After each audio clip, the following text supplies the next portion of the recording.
सभी को नमस्कार। जैसा कि आप जानते हैं कि उत्तराखंड बोर्ड के कक्षा 10 और कक्षा 12 के विद्यालय शिक्षा परिषद रामनगर नैनीताल द्वारा आवेदन पत्र आमंत्रित किए गए हैं। आपके द्वारा ज़्यादातर कार्य पूर्ण कर लिया गया होगा। इसी के साथ साथ कुछ अन्य जानकारियां हैं जो आपको दी जानी हैं। चूँकि कक्षा 10 और कक्षा 12 का जो डेटा है वो गत वर्ष जो रजिस्ट्रेशन किए गए थे वहाँ से लिया गया है और इसमें कुछ संशोधन के उपरांत यही डेटा यूज किया जाना है। इसके लिए कुछ सावधानियां हैं जो आपको बरतनी चाहिए, उसके बारे में हम आपको बताने जा रहे हैं। इसके लिए चलते हैं सीधे, आप अपना जो ऑफिशियल वेबसाइट है उसके माध्यम से लॉगिन करके जब आप इस साइट को खोलेंगे तो कुछ इस तरह का इंटरफेस आपको दिखाई देगा। यहाँ पर हाई स्कूल के लिए टैब हैं। ये हाई स्कूल के विद्यार्थी डेटा है, चेक लिस्ट है, स्मारिका, संख्या सूचक चक्र और इसी प्रकार का इंटरमीडिएट के लिए है। चूँकि ज़्यादातर वर्क आपके द्वारा किया जा चुका है, लेकिन जो सावधानियां हैं जो हमें बतानी हैं, आपके संज्ञान में लाना है, वो ये है कि आपके द्वारा 3 तरह के एक्शन लिए जाने हैं। एक वो जो बच्चे आपके यहाँ अध्ययनरत हैं या पहले से ही आपकी जो सूची है उसमें आप शो कर रहे हैं, जैसे शो ऑल डेटा पर जब आप जाएंगे तो यहाँ पर पूरी सूची आपको मिल जानी है। जैसे कि यहाँ पर 70 जो बच्चे हैं वो रजिस्टर्ड हैं पहले से ही। इसमें यहाँ पर ऐड न्यू स्टूडेंट का एक ऑप्शन दिया गया है। सबसे पहले आपको करना क्या है कि जो चेक लिस्ट है ये हमने अपनी चेक लिस्ट क्लियर करनी है। और ये किस प्रकार से होगी, इसके 3 तरीके हैं। 3 तरीके क्या हैं कि जैसे ही आप किसी बच्चे पर जाते हैं और चेक डेटा का ऑप्शन है, पूरा डेटा आप चेक कर लेते हैं।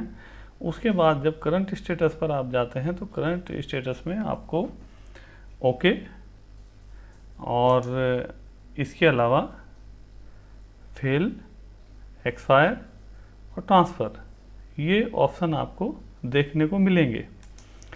जैसे कि 11th की यदि हम बात करें तो यहाँ पर ये आप देख रहे हैं कि कुछ बच्चे हैं जो यहाँ पर ये दिखाई दे रहे हैं। यहाँ पर चेक डाटा पर जा कर के आप इसको चेक कर सकते हैं इनका डेटा। उसके बाद जैसे ही करंट स्टेटस पर आते हैं तो 3 तरह के ऑप्शन हैं, ओके, फेल, एक्सपायर और ट्रांसफ़र। ओके कब इस्तेमाल करना है कि बच्चा आपके यहाँ रजिस्टर्ड है और वर्तमान में भी आप ही के यहाँ अध्ययनरत है, वो इस सूची में शामिल होना है, तो हम उसको चेक डाटा जांचने के बाद ओके कर देंगे। उसके बाद यदि कोई बच्चा ऐसा है जो कक्षा 11 में फेल हो गया था, वो अब वर्तमान में फिर से कक्षा 11 में ही अध्ययनरत है, तो फेल के ऑप्शन पर जाएंगे और ये जो बच्चा है वो आपकी इंटरमीडिएट की सूची से बाहर हो जाएगा। यदि कोई बच्चा ऐसा है जो वर्तमान में कक्षा 12 में अध्ययनरत नहीं है, वो बच्चा कक्षा 11 में फेल भी नहीं हुआ है, बल्कि किसी अन्य कारणों से बच्चा रेगुलर नहीं आया और बच्चा जो है वर्तमान में ना तो किसी अन्य विद्यालय में अध्ययनरत है, ना ही आपके विद्यालय में अध्ययनरत है, या ये कह सकते हैं कि बच्चा ड्रॉप आउट हो चुका है, तो एक्सपायर की कैटेगरी में आएगा। जैसे हम एक्सपायर को क्लिक करेंगे तो बच्चा आपके जो सूची है उससे बाहर हो जाएगा, इंटरमीडिएट वाली सूची से, ये हाई स्कूल वाली सूची जिस पर भी आप काम कर रहे हैं।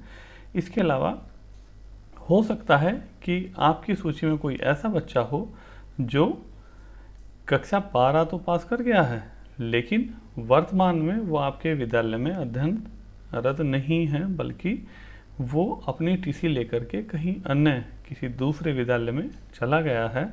तो आप उस बच्चे का जो डेटा है वो यहाँ से सिलेक्ट करके और जो करंट स्टेटस है वो आप ट्रांसफ़र पर क्लिक कर देंगे तो बच्चा आपकी इंटरमीडिएट की सूची से बाहर निकल जाएगा। ठीक इसी प्रकार से क्या करना है कि यदि कोई बच्चा है जो यहाँ पर चलते हैं, हाई स्कूल की सूची देखते हैं कि सोल डेटा में कोई बच्चा है कि जो आपके यहाँ 3 तरीके से सूची में आ सकता है। वो क्या है कि कक्षा 12 में लास्ट ईयर बच्चा फेल हुआ हो या कक्षा 10 में लास्ट ईयर बच्चा फेल हुआ हो, तो आप यहाँ पर फेल का विकल्प चुनेंगे। फेल का विकल्प जब आप चुनेंगे तो यहाँ पर बच्चे का रोल नंबर एंटर करने के लिए बोलेगा, आप रोल नंबर एंटर कर देंगे तो बच्चा स्वतः ही सूची में शामिल हो जाएगा। हो सकता है ये बच्चा फेल ना हो सकता है बच्चा कक्षा 11 कहीं और से पास करके इस साल ये आपके विद्यालय में अध्ययनरत हो, तो यहाँ पर ट्रांसफ़र का विकल्प हम चुनेंगे और ट्रांसफ़र का विकल्प चुनने के साथ ही यहाँ पर बच्चे का कक्षा 9 या कक्षा 11 का जो रजिस्ट्रेशन नंबर है वो यहाँ पर मांगेगा। तो यहाँ पर रजिस्ट्रेशन नंबर डाल करके जैसे ही ऐड करेंगे वो बच्चा आपकी सूची में शामिल हो जाएगा।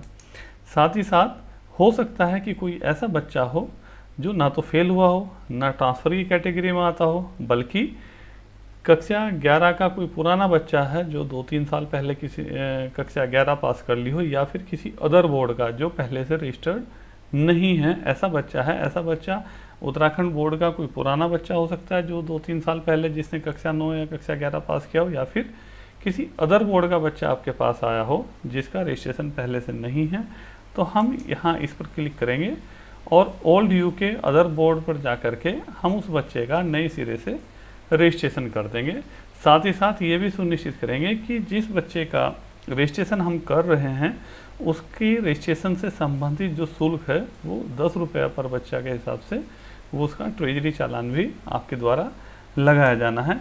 ये वर्क आपके द्वारा कर लिया गया होगा। यदि कोई ऐसी समस्या आती है तो इस प्रकार से आप समाधान कर सकते हैं, यानी कैसे आप बच्चों को लिस्ट से हटा सकते हैं और कैसे नए बच्चों को लिस्ट में ऐड कर सकते हैं।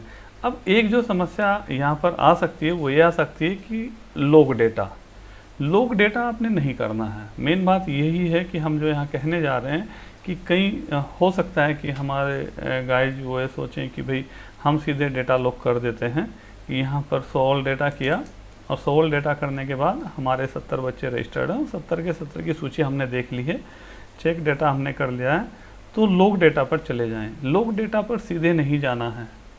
इसका कारण ये है कि यदि एक बार आपने डेटा लॉक कर दिया उसके बाद ये पता लगता है कि कोई त्रुटि रह गई किसी कारणवश, तो आप उसमें सुधार करने की स्थिति में नहीं होंगे।